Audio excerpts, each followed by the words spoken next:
Welcome back to the bean shed, folks. As you can see here, we finished stacking up what we were working on last time. A couple of loose ends here that still need to be cleaned up, but otherwise we're good to go. And here is the finished product. Quite a lot of wood here. I do think that this will get us through the winter. It might be close, but I think this should be enough. Now, obviously, this looks pretty organized, but there is actually a method to all this beyond just the aesthetics, of course. These first 3 stacks all came from the same tree from my grandmother's house here that went down, that we were chopping up, sawing up, and then splitting, of course, here. And then this last little bit right here at the edge also came from that tree. Now this bit here is pretty much just the leftover limbs that kind of don't really need to be split too much, maybe once every other limb or so, but pretty much good there. Now all of this is too wide. All of this came from my neighbor's house down the street here. I saw a free firewood sign, had a tree go down, and so I cut all that up as well and split it, stacked it, of course, and that's what we're working with here. Now, along with all the newly stacked wood here, we've got some left over from last year. This is not quite a half cord kind of thing. And then even a smaller little stack over here, maybe a quarter of a cord or so, not even. Some kindling reserves here, a bunch of sticks saved up. Don't use a ton of kindling simply because we have the fire going all the time. So, you know, maybe once a day we'll use some kindling. I'll have to replenish this, I'm sure, but really that's what we're working with from last year. A little bit of extra kindling there.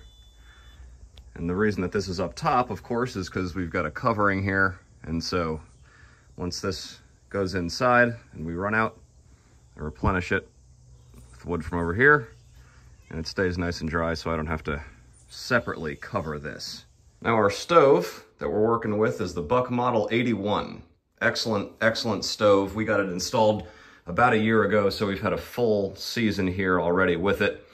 I like to cut the pieces of wood no more than, maybe 17 inches. I think this technically can hold about 18 inches. Got to clean it up a little bit before the first burn here of this year, but this thing held up real well. Probably end up doing a chimney sweep before the season starts.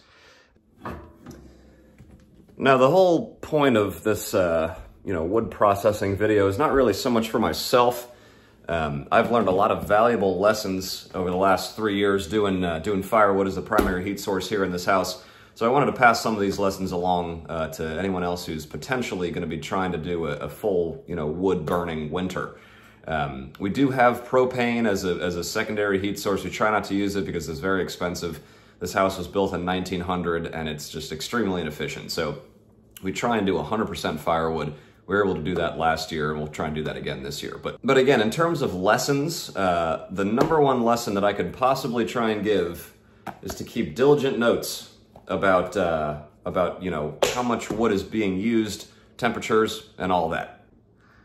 Now this will be the 4th winter that we've had here in this house.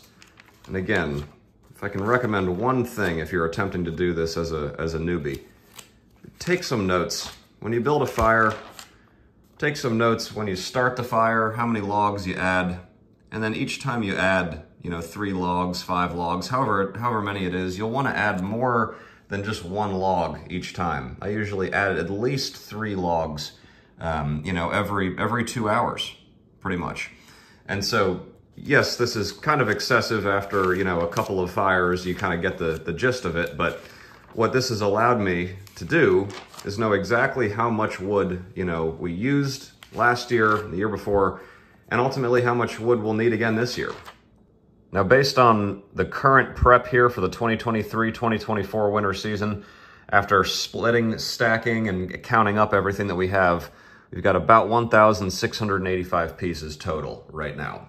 So in theory, I do want to get a few hundred more, maybe 1 more truckload if I possibly can. We'll cross that bridge when we get there, though.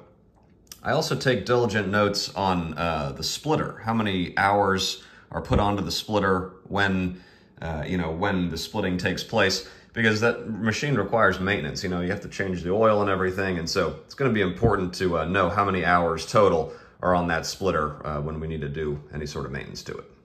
Thanks for coming along for this series. If you're considering putting a wood-burning stove in your house as a heat source, I'd highly recommend it.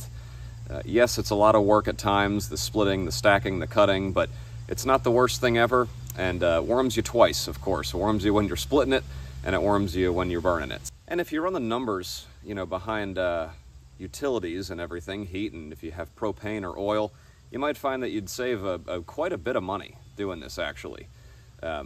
Sacrifice some time, of course, if you're cutting and splitting it yourself, but a lot of opportunity for money savings there. And again, it's really a good sense of satisfaction when all is said and done. And nothing's better than a cozy fire in the winter. All right, folks. Once again, take care. Thanks very much for watching, and we'll see you on the next one.